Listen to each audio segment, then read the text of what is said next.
A man was concerned about his wife's hearing, so he consulted a doctor. "It's getting really bad." And the doctor asked, "How bad?" The man said, "I don't know." So the doctor suggested, "When you get home, call to her from the front door. Then go to the room where she is and call to her from outside the room. Finally, go up to her and speak to her up close. That way we will know how bad her hearing is."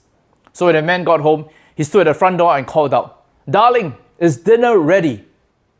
Nothing.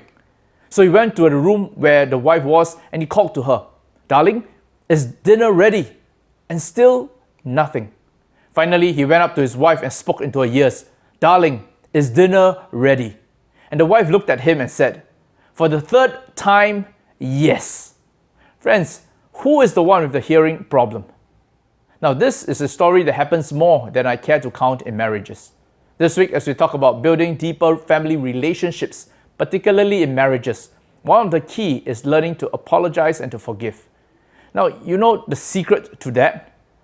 A grandmother celebrating her golden wedding anniversary once told this secret. "On my wedding day, I decided to make a list of 10 of my husband's faults, which for the sake of my marriage, I would overlook," she said. And the guest asked her, "What were they?" And the grandma replied, "To tell you the truth, I never did get around to listing them. But whenever my husband did something that made me mad, I would say to myself, 'Lucky for him, that's one of the 10. It's never easy to forgive, but that is the essence of the gospel. Marriage is just like a braid. It appears to contain only 2 strands of hair, but there is a third strand. Though not immediately evident, the third strand keeps the braid tightly woven.